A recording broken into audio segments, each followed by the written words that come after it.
So,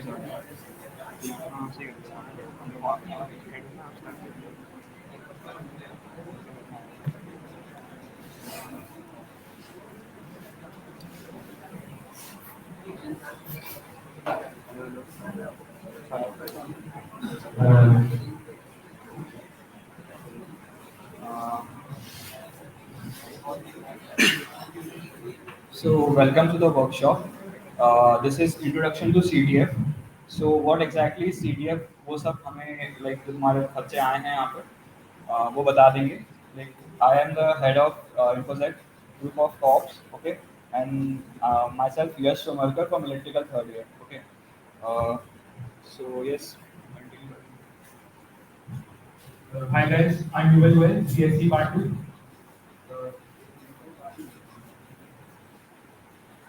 Hello, this is Edna from CSC Part 2.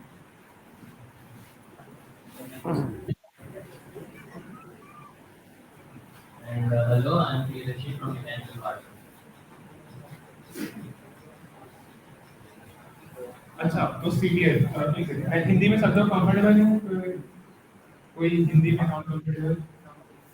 नहीं sir, okay sir, Hindi में comfortable है हम तो लोग। CDF किसी ने पहले सुना था CDF के बारे में कॉल जाने से पहले? ठीक है, नहीं सुना था, मैंने भी नहीं सुना था। तो पहली बात, व्हाट इज CDF? तो CDF कैप्चर द फ्लैग बोलते हैं फुल फॉर्म। तो बेसिकली साइबर सिक्योरिटी एंथुसियास्ट जो होते हैं उनको एक प्रैक्टिस करने के लिए कह लो कि एक प्लेटफॉर्म चाहिए था, तो एक गेमिफाइड वर्जन उस चीज का कि कुछ भी हमें प्रैक्टिस करना है हैकिंग का या फिर कुछ भी, तो एक CDF गेमिफाइड चैलेंज रहता है ताकि एक स्कोर बोर्ड मेंटेन रहे और लोगों में एंथु बना रहे कि हमें स्कोर बोर्ड के ऊपर आना है। तो पॉइंट क्या होता है कि रियल वर्ल्ड में क्या होता है, बग्स होते हैं, बट CDF में क्या होता है, फ्लैग होता है। जैसे रियल वर्ल्ड में एक बग हिडन होता है, हमें सॉफ्टवेयर के अंदर या वेबसाइट के अंदर या जो भी तुम कैटेगरी कर रहे हो उसके अंदर उसके ऊपर ढूंढना होता है। सिमिलरली CDF के अंदर हमें चैलेंज के अंदर जाकर के वो फ्लैग ढूंढना होता है जो उस बग का एक मेटाफर की तरह CDF के अंदर है। तो अब क्वेश्चन है कि CDF ही क्यों, मतलब ये हमें तो हैकिंग करनी है, तो CDF तो अलग चीज है। अभी अगर किसी ने कुछ जेल चैट वगैरह ट्राई करे होंगे, कुछ भी कभी देखा होगा, तो लगता है कि ये थोड़ा सा अलग साइड पे चीज है जो हम देखते हैं यूट्यूब पे, आपने कुछ और असली हैकिंग तो कुछ और ही होता है, उसमें तो ये होता है वो होता है। तो बेसिकली CDF क्या करता है, जो एक्सप्लॉइट्स ऑलरेडी बन चुके हैं, जो चीजें हैक हो चुकी हैं, उसका एक कह लो कि काइंड ऑफ सैंडबॉक्स, बेसिकली उसका एक कॉपी तुम्हें देता है और उसमें तुम्हें बताया जाता है कि कौन सा बग था जो तुम्हें ढूंढना है। तो एसेंशियली क्या हुआ कि तो ऐसा तुम्हारे लिए ऐसा हो गया कि स्टार्टिंग से कोई एक सॉफ्टवेयर है और तुम उसके अंदर घुस रहे हो, बस द फैक्ट इज कि तुम्हें वो बग ऑलरेडी है, तो तुम उसको गूगल कर सकते हो कि मेरे को ऐसा ऐसा फाइंडिंग है, तो गूगल तुम्हें हेल्प करेगा कि इसके आगे ऐसा ऐसा फाइंडिंग ऑलरेडी हो रखा है, तो तुम्हें हेल्प मिलती है। और तुमने इतना एक्सपीरियंस तो लाइफ में शायद किया होगा कि अगर तुम खुद से कुछ भी एक्सप्लोर करो तो तुम्हें ज्यादा सीखने को मिलता है rather than उसको स्टडी करने से। तो CDF एग्जैक्टली वही सिखाता है तुम्हें कि खुद से करो, जब तुम उसको खुद से एक्सप्लोर करते हो, फिर गूगल करते हो, थोड़ा सीखते हो, फिर आगे बढ़ते हो, तो तुम्हें ज्यादा सीखने को मिलता है। उसके अलावा इस वाले पार्ट के अलावा, एक्सप्लॉइट्स वाले पार्ट के अलावा CDF से तुम्हें क्या क्या सीखने को मिलता है? तो CDF में जब तुम कोड करते हो और जब तुम गलत कोड देखते हो और बग्स ढूंढते हो, तो तुम खुद अच्छा कोड लिखना सीखते हो, सिक्योर कोडिंग करके सीखते हो, जिसकी बहुत ज्यादा वैल्यू है इस दुनिया में। क्योंकि कोड सब कर लेते हैं, बट सही कोड क्या होता है वो बहुत कम लोग कर पाते हैं। एल्गोरिथम लिखना मुश्किल नहीं है, बट सही algorithm with no bugs in unintended चीजें जो हैकर्स एक्सप्लॉइट करते हैं वो ना हो तुम्हारे कोड में, वो तुम CDF करके सीख सकते हो। उसके अलावा सारी टेक्नोलॉजीज जो भी तुम अदर देन साइबर सिक्योरिटी भी देखोगे, डेव करोगे तो देखोगे, CP भी ऐसा कैटेगरी होता है CDF के अंदर, तुम वो भी देखोगे। तो SQL हो गया, सारे वेब स्टैक्स हो गए, वो सब डॉकर हो गया, लिनक्स हो गया, ये सब जनरल स्किल्स है जो तुम्हें आनी ही चाहिए और CDF तुम्हें काफी अच्छे से वो सिखा देता है। उसके अलावा कम्युनिटी बहुत ज्यादा एक्टिव है।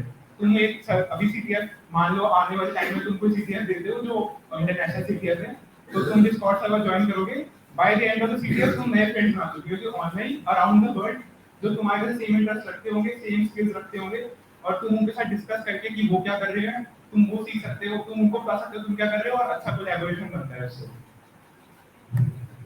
और ऑब्वियसली सबसे इंपॉर्टेंट पॉइंट कि मजा आता है, ऐसा लगता ही नहीं कि तुम पढ़ रहे हो कुछ या कुछ और कर रहे हो, जबकि तुम्हारा करियर डेवलपमेंट हो रहा है, स्किल डेवलपमेंट हो रहा है, ऑब्वियसली सब कुछ।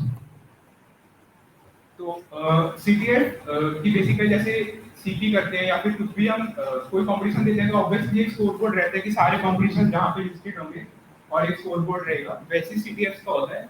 सीटीएफ टाइम करके एक वेबसाइट है, उस पर कोई भी अपकमिंग सीटीएफ जो होता है वहाँ पे लिस्ट हो जाता है। वहाँ पे टीम्स रहती हैं, तो अपनी टीम मोस्टली सीटीएफ इवेंट जो इंटरनेशनल लेवल के होते हैं टीम इवेंट्स होते हैं। इंडिविजुअल भी तुम पार्टिसिपेट कर सकते हो ऑब्वियसली, बट इंडिविजुअल भी एज अ टीम मतलब उस टीम में तुम अकेले मेंबर हो ऐसे होगा। तो टीम्स रहती हैं, टीम्स का स्कोर बोर्ड रहता है, कंट्री वाइज स्कोर बोर्ड रहता है और एक इंटरनेशनल स्कोर बोर्ड रहता है। तो हर सीटीएफ के कुछ पॉइंट्स होते हैं, तुम्हारा क्या रैंकिंग है उसके हिसाब से एक फॉर्मूला होता है, उसके हिसाब से तुम्हें एक रेशो मिलता है, उस रेशो के हिसाब से तुम्हें पॉइंट्स मिलते हैं और तुम्हारे स्कोर बोर्ड में ऐड हो जाता है। टोटल पॉइंट्स के हिसाब से सॉर्ट होता है इंटरनेशनल बोर्ड और इंडिया बोर्ड।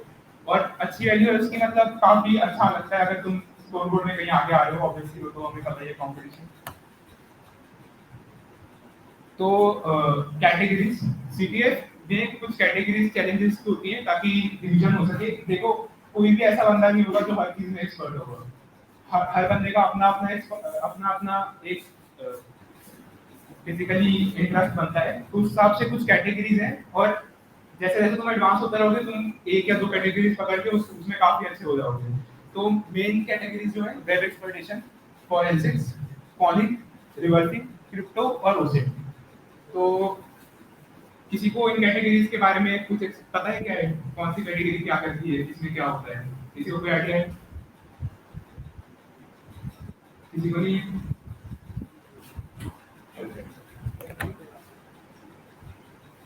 तो अभी हमने प्लान किया है कि तुम लोग एक सीटीएफ दोगे। अभी एक सीटीएफ लाइव चल रहा है, बकाई सीटीएफ उसका नाम है। इस लिंक पे तुम लोग जा सकते हो और हम सब as a team CTF solve करेंगे। तो इस लिंक पे जाके टीम ज्वाइन कर दो तुम लोग।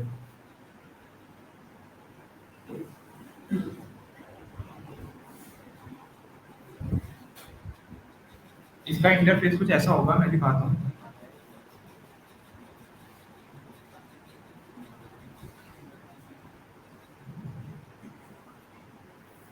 इस तरह से तुम्हें दिखेगा जब तुम ज्वाइन करोगे।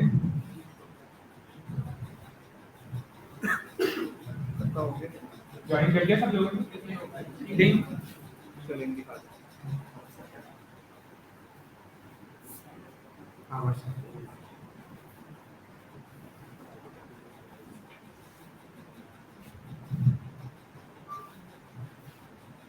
इनको से फ्रेशर्स ग्रुप में सब लोग हैं ना, उसमें लिंक कॉपी पेस्ट करके डाल रहे हैं, वहां से ज्वाइन कर सकते हो। क्या बोल रहा है? हाँ हाँ, क्या हो रहा है?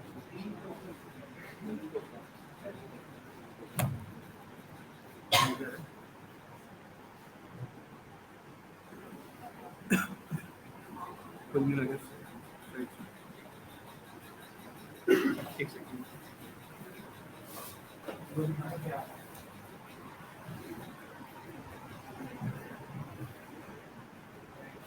एक और लिंक आ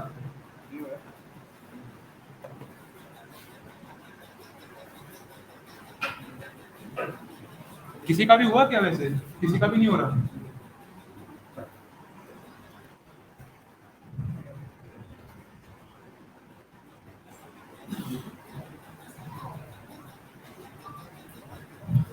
जो नया लिंक भेजा उसे ट्राई करो। हो पा रहा है सबका?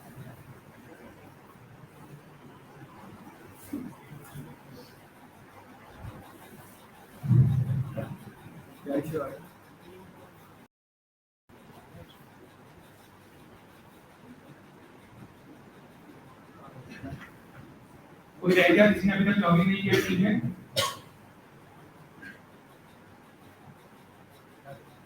इस लिंक पे जाके टीम में ज्वाइन कर लो। मतलब इस लिंक पे नहीं, ग्रुप में लिंक आया उस पे कर दो।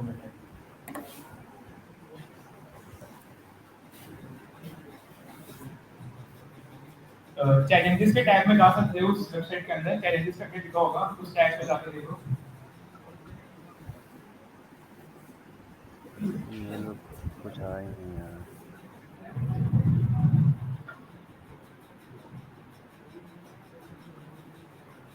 सब लोग साथ में तो देखो वहाँ पे कुछ चेक बॉक्सेस हैं। अभी हम सबसे पहले वेब स्टार्ट करने वाले हैं, तो तुम वेब पे क्लिक कर दो, तुम्हें सिर्फ वेब के चैलेंज दिखेंगे।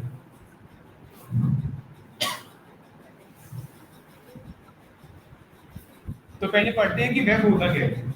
तो बेसिकली वेब एक्सप्लॉइटेशन में क्या होता है कि तुम्हें एक वेब एप्लीकेशन दिया जाएगा और उसके अंदर तुम्हें एक वल्नरेबिलिटी ढूंढना है। तो मोस्टली केसेस में क्या होगा कि तुम्हें कोई सोर्स कोड दिया जाएगा और उस सोर्स कोड के अंदर तुम्हें ढूंढना होगा कि कुछ तो बग होगा जो सोर्स कोड के अंदर तुम्हें ढूंढना होगा और उसके थ्रू तुम्हें फ्लैश मिलेगा। और बेसिकली वेब एप्स क्या होते हैं, डॉकर एनवायरनमेंट होता है। डॉकर क्या होता है? डॉकर बेसिकली कंटेनर होता है ताकि तुम्हारा सिस्टम आइसोलेट हो सके। मतलब समझ लो कि अगर तुम्हें एमुलेट करना है, तुम्हें सिर्फ एक कमांड लिखनी है और सब कुछ अपने आप से इंस्टॉल होकर चल जाएगा उसमें। तो एक काफी अच्छा होता है। तो कुछ कॉमन एक्सप्लॉइट्स होते हैं जो हमने अपने एक्सपीरियंस से देखे हैं कि सबसे ज्यादा कॉमन है, और एज अ बिगिनर अगर तुम्हें सीखना शुरू करना है तो इनसे शुरू करना चाहिए। तो सबसे पहला होता है एसक्यूएल इंजेक्शन। एसक्यूएल इंजेक्शन क्या होता है कि हमें कुछ ऐसा क्वेरी करना है कि डेटाबेस जो हमें नहीं दिखाना चाह रहा वो हम कर सकें। जैसे तुम लॉगिन करते हो, यूजर नेम और पासवर्ड है, वो होता क्या है, डेटाबेस में जाता है, user name is equal to कुछ भी था and password is equal to कुछ भी था। तुम्हें जब दोनों सही अभी तुम लॉगिन कर पाओगे। सेक्शन से तुम क्या कर सकते हो कि सिर्फ यूजर नेम है और बिना पासवर्ड के तुम लॉगिन कर पाओगे। एसक्यूएल इंजेक्शन वल्नरेबिलिटी इस वल्नरेबिलिटी को बोलते हैं। ऑब्फस्केशन का मतलब होता है कि अपनी कैटेगरी है obfuscation in JavaScript. Basically JavaScript code या फिर कोई भी कोड, वेब के केस में जावास्क्रिप्ट मोस्टली, कि कोड ऑब्फस्केटेड है। मान लो तुम्हें कुछ नॉर्मल लिखना था बट उसमें बहुत ज्यादा गन वन डाल दिया ताकि एक ह्यूमन के लिए वैसा हो कि रीडेबल ना रहे। तो उसको बेसिकली क्लीन अप करना, उसमें ये टास्क होता है क्लीन अप करो, तुम्हें कोड फाइल से दिखता है, फिर तुम कोड को रीड करके देख सकते हो क्या हो रहा है। Part traversal. पार्ट ट्रैवर्सल में क्या होता है कि कोई वेब ऐप है और उस वेब ऐप से तुम्हें ऑब्वियसली कोई वेब ऐप है, तुम्हें पता होगा ये वेब ऐप एक सर्वर पे चलता है। अब उस सर्वर पे तो बहुत सारी फाइल्स होंगी, सिर्फ वो 3 फाइल्स नहीं होंगी तुम्हें दिख रही है। अब तुम्हें किसी और फाइल को एक्सेस करना है उस सर्वर के अंदर, तो उसके लिए तुम पार्ट ट्रैवर्सल यूज करते हो। उसके बाद मॉडिफाइड कुकीज होता है। बेसिकली कुकीज क्या होता है, हर एक वेब ऐप में कुछ डेटा स्टोर तुम्हारे ब्राउजर में स्टोर करता है। तो कुकीज में जब हम बात करते हैं तो बेसिकली ऐसा कुकी होता है कि ये एडमिन है कि नहीं है। मान लो ऐसा एक कुकी है, तुम उसको अगर वेरीफाई कर, उसको चेंज करके फॉल्स जगह ट्रू कर दो, तो सर्वर कहेगा कि हाँ ये एडमिन है और तुम उसको एक्सप्लॉइट कर सकते हो। फिर माइम टाइप अटैक होता है। माइम टाइप अटैक में क्या है, अभी तुमने देखा होगा गूगल ड्राइव हो गया, बहुत सारे एप्लीकेशन होते हैं, तुम लोग उसमें एक फाइल अपलोड करते हो। तो अगर तुम उस फाइल के अंदर एक मतलब फाइल का टाइप चेंज कर दो, मान लो एक सर्वर है वो सिर्फ पीएचपी फाइल दिखाता है, बट तुमने उसके अंदर कोई और फाइल डाल दी, मान लो कि कोड डाल दो जावास्क्रिप्ट का, और उसका एक्सटेंशन चेंज कर दिया। ये एक्सटेंशन की बात मैंने कुछ लोगों के साथ पहले करी हुई है जो ग्रुप में है, अगर उनको बताओ तो वो कोड तुम अपलोड करोगे तो उसको लगेगा कि हाँ नॉर्मल कोड आ रहा है जो पीएचपी का चाहिएगा, बट जब उसको वो रन करेगा तो जावास्क्रिप्ट कोड रन हो जाएगा, तो तुम उसका फायदा उठा सकते हो। एक्सएसएस होता है, उसमें भी तुम एक्चुअली वही करते हो जो माइंड टाइप में कर रहे हो, बस उसमें तुम कोई फाइल अपलोड नहीं करते, डायरेक्टली कोड लिखते हो सर्वर के अंदर। सीएसआरएफ होता है, सब डोमेन फजिंग होता है, डायरेक्टरी फजिंग होता है। ये सब तुम सीख जाओगे। फजिंग का मतलब ये होता है कि तुम्हें एक वेबसाइट है, तुम्हें ऐसा पता है कि 3 पेज है उसके अंदर, बट हो सकता है उसमें कोई और हिडन पेज हो तुम्हें जो तुम्हें पब्लिकली दिख ना रहा हो। तो तुम क्या करोगे, कोई रैंडम वर्ड लिस्ट होती है, तुम उसको एक एक करके उसमें वर्ड डालते रहोगे, क्या पता ही चल जाए क्या पता चल जाए, और हो सकता है कोई हिडन ऐसा फोल्डर हो उसके अंदर तुम्हें दिख जाए। तो डायरेक्टरी और सबडोमेन फजिंग यही होता है। अब इसमें कुछ टूल्स यूज करते हैं बेसिकली। पॉइंट के ब्राउजर में हम जब भी वेबसाइट को मांगते हैं तो हम उसको एक रिक्वेस्ट करते हैं। जैसे हम इंग्लिश का वर्ड है रिक्वेस्ट, उसको एक रिक्वेस्ट भेजते हैं, वो हमको एक रिस्पॉन्स भेजता है। ये टर्मिनोलॉजी है। तो अगर हम उस रिक्वेस्ट को चेंज कर सके तो हम ऑलमोस्ट हर एक चीज कर सकते हैं जो हमें करनी है। उसके लिए कुछ टूल्स होते हैं, कर्ल होता है, एनसी नेटकैट होता है, पाइथन में रिक्वेस्ट मॉड्यूल होता है, उसको यूज कर सकते हो। और अगर तुम्हें टर्मिनल पे काम करना अच्छा नहीं लगता तो तुम वर्कसूट यूज कर सकते हो, ग्राफिकल इंटरफेस है, उस पे सब कुछ अच्छे से दिखता है।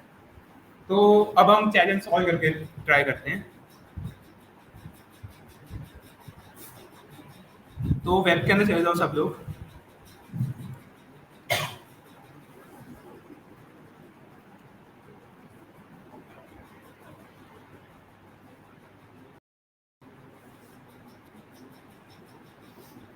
ये किसने सॉल्व कर दिया है, किसने सॉल्व किया पहले चैलेंज? नाइस। ठीक है, तो पहले चैलेंज में क्या था तुम बताना चाहोगे? आ जाओ।